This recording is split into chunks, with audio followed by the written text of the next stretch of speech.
نحمده ونصلي ونسلم على رسوله الكريم وعلى آله وأصحابه أجمعين. اللهم صل على سيدنا ومولانا محمد وعلى آل سيدنا ومولانا محمد وبارك وسلم. اللهم صل على سيدنا ومولانا محمد وعلى آل سيدنا ومولانا محمد وبارك وسلم. اللهم صل على سيدنا ومولانا محمد وعلى آل سيدنا ومولانا محمد وبارك وسلم.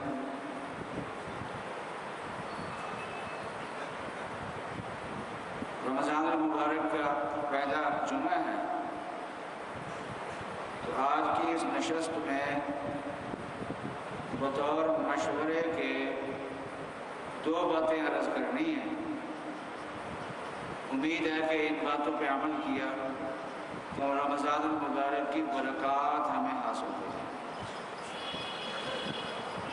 پہلی بات یہ ہے کہ صرف روزہ رکھنا نہیں ہے، بلکہ روزہ اللہ کی ایک امانت ہے، اور حق تعالیٰ شان فرماتے ہیں کہ روزہ میرے لیے ہے، اس لیے اللہ کے سامنے پاک صاف کر کے پیش کرنا. جیسے نماز پڑھتے تو ناپاکی کی حالت میں نہیں پڑھتے، ناپاک کپڑے پہن کے نہیں پڑھتے، ناپاک جگہ پہ نماز نہیں پڑھتے، اس لیے کہ اللہ کی عبادت کر رہے ہیں. تو روزہ بھی اللہ کی عبادت ہے. یہ تحفہ اللہ کے دربار میں پیش کرنا ہے تو پاک صاف کر کے پیش کرنا چاہیے. اور پاکی اور صفائی کیا ہے؟ گناہوں سے انسان بچے. روزے کا تقاضا یہ ہے کہ انسان گناہوں سے بچے. رسول اللہ صلی اللہ علیہ وسلم نے ارشاد فرمایا کہ جب رمضان کا مہینہ آتا ہے تو اللہ کی طرف سے ایک شخص ندا دیتا ہے کہ یا باغی الخیر اقبل، کہ وہ نیکیوں کے طالب متوجہ ہو جائے. نیکیوں کی بہار کا موسم آ گیا، فائدہ اٹھا دے اس سے. چنانچہ آدمی کو نیکی کے لیے زیادہ سے زیادہ وقت نکالنا چاہیے. اگر چھٹی اپنے روزگار سے مل سکتی ہے تو چھٹی کر لے. اپنے اوقات کو مکمل طور پہ فارغ نہیں کر سکتا تو جزوی طور پہ اپنے اوقات کو فارغ کرے اور نیکی کا اہتمام کرے. دوسری آواز اللہ کی طرف سے یہ ہوتی ہے کہ یا باغی الشر اقصر، کہ او برائی کے طلبگار رک جا. تو روزے کا تقاضا یہ ہے کہ آدمی تمام برائیوں سے رک جائے. حرام کھانے سے بھی رک جائے، غلط زبان سے بھی رک جائے. حضرت صلی اللہ علیہ وسلم کا ارشاد ہے کہ جب آدمی کا روزہ ہو تو پھر زبان سے بے حیائی کی بات نہ نکالے اور شور نہ کرے. لڑائی جھگڑے میں جیسے شور ہوتا ہے، اور اگر کوئی دوسرا آدمی شور کرے، یہ لڑائی جھگڑا کرے اور گالی دے تو اس کو جواب میں اتنا کہہ دے کہ میں روزے دار ہوں، یعنی میں نے اس کا جواب نہیں دینا. تو اپنی زبان کو پاکیزہ کرے، اپنی نگاہوں کو پاکیزہ کرے، اور اپنے کانوں کو پاکیزہ کرے، اور اپنی خوراک کو پاکیزہ کرے. رمضان کے مہینے میں ایک تو یہ ہے کہ اصلاح کا اور گناہوں کے چھوڑنے کا اہتمام کرے، اور پاکیزہ کر کے روزہ اللہ کے سامنے پیش کرے. اور اگر ان گناہوں سے نہ بچا تو روزے کا ایک فائدہ ہوگا، وہ یہ ہے کہ فریضہ ادا ہو جائے گا. اور اگر ان گناہوں سے بچ گیا اور گناہوں سے بچنے کا اہتمام کیا تو پھر دوہرا مقصد حاصل ہو جائے گا، فریضہ بھی ادا ہو جائے گا، اور روزے کا جو مقصد حق تعالیٰ شانہ نے لعلکم تتقون بیان فرمایا ہے وہ مقصد بھی حاصل ہو جائے گا. تو دونوں کام انسان کو کرنے چاہیے، کوشش کرنی چاہیے. جس کی روزی حرام کی ہو وہ رمضان کے مہینے میں لقمہ حلال کیسے کھائے؟ تو ایسے آدمی کو چاہیے کہ کسی ماہر عالم سے، کسی مفتی سے مشورہ کر لے. ممکن ہے کہ وہ راستہ نکال دے کہ وہ بھی حرام آمدنی والا بھی رمضان کے مہینے میں حلال کا لقمہ کھا لے. تو بہرحال برائیوں سے بچنے کا اہتمام اس مہینے میں خصوصیت سے کرنا چاہیے، ایک بات تو یہ ہے۔ دوسرا مشورہ یہ ہے کہ رمضان کے مہینے میں جو عبادات کرنی ہے، جو کام کرنا ہے، ان میں سے ایک کام ایسا ہے کہ اگر رمضان کے مہینے میں کر لیا انشاءاللہ اس کی عادت پڑ جائے گی، اور اس عمل کی جس کو عادت پڑ گئی، یوں کہیے کہ اس کے لیے خیر کے دروازے کھل گئے، شر کے دروازے بند ہو گئے، زندگی کے تمام مسائل اس کے حل ہو جائیں گے۔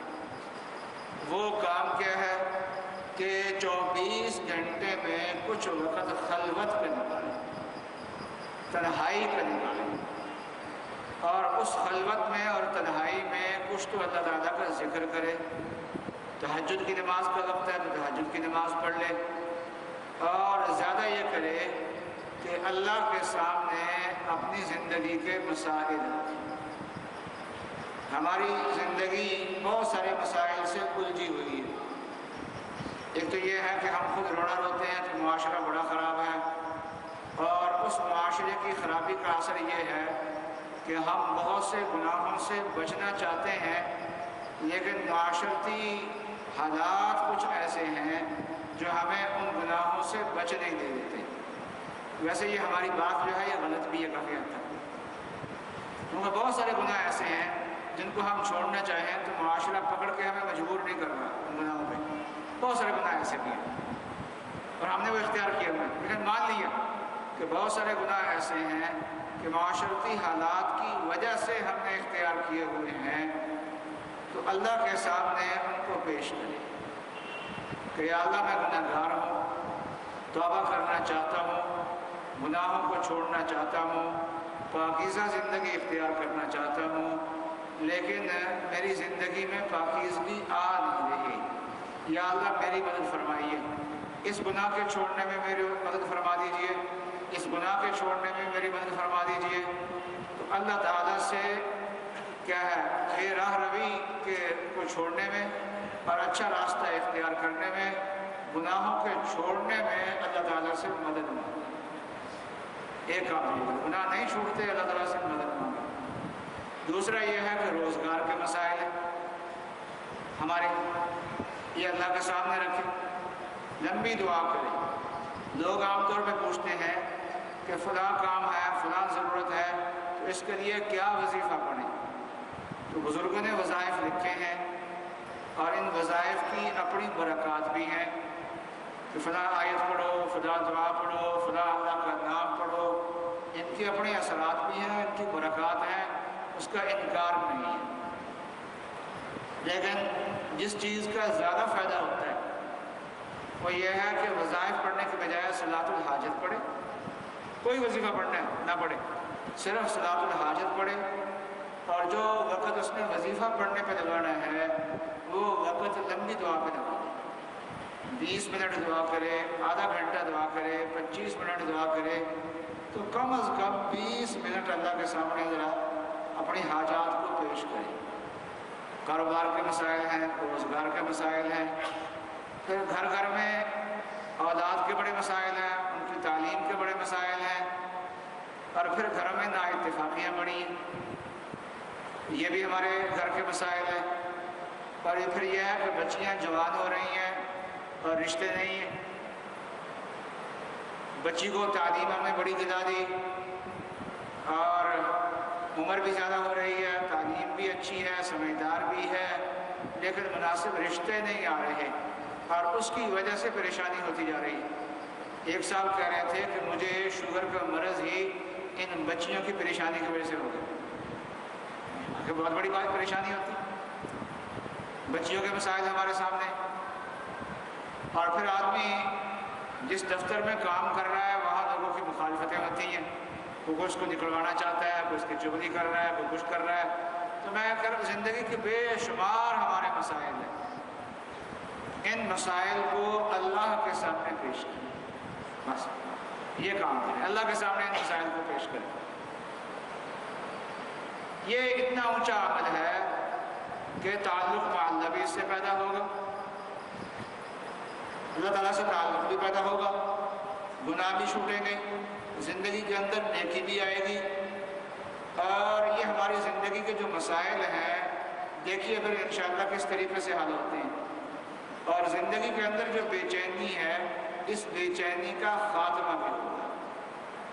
تو جو ایک عمل جو آج میں آپ کو بتانا چاہتا ہوں تو وہ یہ ہے کہ خلوت میں وقت نکال کے لمبی دعا کی جائے، اور اگر وقت ہو تو صلاۃ الحاجت بھی پڑھ لینا۔ تہجد کا وقت ہے، ظہر کے بعد کا وقت آپ کو مل رہا ہے، صبح کا وقت مل رہا ہے، تراویح کے بعد کا وقت مل رہا ہے، اور اگر عصر کے بعد کا وقت ملا ہے تو صلاۃ الحاجت تو آپ نہیں پڑھ سکتے، لیکن یہ ہے کہ اس وقت ویسے ہی بیٹھ کے اللہ تعالیٰ سے مانگنا چاہیے۔ تو وظیفہ پڑھنے کی بجائے ویسے اگر دعا کی جائے اور اپنے مسائل اللہ کے سامنے پیش کی، اللہ تعالیٰ کے سامنے ان مسائل کو پیش کرو، اپنے گناہوں کو بھی اللہ کے سامنے پیش کرنا چاہیے، اپنے کاروباری مسائل کو بھی اللہ کے سامنے پیش کرنا چاہیے، اپنے گھریلو نا اتفاقیوں کو بھی اللہ کے سامنے پیش کرنا چاہیے، بچوں کے مسائل بھی اللہ کے سامنے پیش کرنے چاہیے، بچیوں کے مسائل بھی اللہ کے سامنے پیش کرنے چاہیے، لوگوں کی مخالفتیں اور حاسدین کا حسد بھی اللہ کے سامنے پیش کرنا چاہیے۔ یہ کام اگر کر لیا، اس کی عادت اگر ڈال دی تو پھر دیکھنا اس کی برکات کیا ہوتی ہیں۔ بلکہ آج میں نے یہ عمل آپ کو بتایا ہے، میرے کہنے سے شروع کر دیں، 40 دن کر کے مجھے بتائیں کہ کیا فائدہ ہوتا ہے، نوٹ کر لیں، تو 40 دن یہ عمل کر کے پھر بتائیں کہ فائدہ کیا ہوتا ہے۔ اس نشست پہ جہاں میں بیٹھا ہوں تو میرے والد صاحب نے ایک عرصے تک یہاں بیٹھ کے کیا ہے لوگوں کو دین کی باتیں بتائی ہیں، رہنمائی کی ہے، اور آج آپ حضرات جو یہاں بیٹھے ہیں یہ انہیں کی برکات ہے۔ اس زمانے سے آپ کو کیا ہے اقدادیہ کا رخ معلوم ہوا ہے، تو اسی عادت کے مطابق اب کہ اگرچہ آپ کو زیادہ فائدہ نہیں ہوتا تب بھی آپ حضرات یہاں پر آ جاتے ہیں۔ تو والد صاحب رحمۃ اللہ علیہ کی تعلیمات بہت ساری تقریریں، بیانات کیسٹوں میں ہیں، محفوظ ہیں، تو ان میں سے ہمارے مجلس سیادت المسلمین کے احباب نے ان میں سے ایک جو آپ کنات پڑھتے ہیں عمران الیاس صاحب، یہ بھی انہی میں سے ہیں، یہ نیازی صاحب بھی ہیں، ڈاکٹر منیر صاحب بھی ہیں، ان احباب نے یہ احباب جو ہیں حضرت والد صاحب کے مواعظ قلم بند کر کے اس کی اشاعت کرتے رہتے ہیں، اور بعض مواعظ موقع کی مناسبت سے چھاپتے ہیں۔ تو حضرت والد صاحب رحمۃ اللہ علیہ کا ایک واعظ ہے برکات رمضان، یہ ہمارے دوستوں نے چھپوایا ہے۔ تو جب یہ واعظ چھاپ رہے تھے تو میں نے انہیں سے کہا کہ میرے چھوٹے بھائی مولانا محمد مجاہد شہید نور اللہ مرقدہ، انہوں نے ایک چھوٹا سا رسالہ لکھا تھا احکام و مسائل کا، جس میں روزے کے، تراویح کے، وطر کے، سجدہ تلاوت کے، زکوٰۃ کے، صدقہ فطر کے، عید الفطر کے ضروری مسائل اس میں لکھے تھے، اور تراویح کے وہ مسائل جو آپ کو پیش آتے ہیں اور ان کا جواب دینے والا نہیں ملتا کبھی، تو وہ مسائل بھی اہم ترین مسائل اس میں ہیں، تو وہ بھی انہوں نے ساتھ شامل کر دیے ہیں۔ تو یہ 2 کتابوں کا رسالوں کا مجموعہ اس وقت میرے پاس ہے۔ آپ باہر نکلیں گے تو تقسیم کرنے والے احباب آپ کو مل جائیں گے، تو وہ آپ اپنے لیے حاصل کر لیں، اور اگر دفتر سے پتہ کر رہے ہو زائد مل جائے آپ کو تو پھر دوست احباب کو بھی دیں، اگر ختم ہو گیا تو انشاءاللہ پھر اور چھپوا دیں گے۔ تو یہ رسالہ جو ہے یہ بہت کام کا ہے، یہ اپنے ساتھ لے کے جائیں۔ تو آپ گرمی میں بیٹھے ہیں تو میں نے لمبی بات نہیں کی، میں نے صرف 2 باتیں کی۔ ایک تو یہ ہے کہ صرف روزہ رکھنا نہیں ہے بلکہ پاک صاف کر کے گناہوں سے اللہ کے دربار میں پیش کرنا ہے، اور اگر روزے کو پاک نہ کر سکیں گناہوں سے بچ کے تو پھر توبہ کر کے پاک کرنا، روزہ کھولنے سے پہلے توبہ کرنا، میں نے پاک کر کے اللہ کے سامنے پیش کرنا روزہ اللہ۔ دوسرا کام یہ ہے رمضان میں کرنے کا، وہ یہ ہے کہ آدھا گھنٹہ خلوت کا نکالیں اور 20-25 منٹ لمبی دعا کریں، اور اپنی جتنی بھی حاجات اور مسائل ہیں وہ سارے کے سارے اللہ کے سامنے پیش کریں اور کرتے چلیں گے، پھر دیکھیں اس کی برکات کیا ہوتی ہے۔ انشاءاللہ ہمارے مشکلات حل ہونی شروع ہو جائیں گی اور راستے کھلنے شروع ہو جائیں گے۔ اللہ تعالیٰ مجھے اور آپ کو عمل کرنے کی توفیق عطا فرمائے۔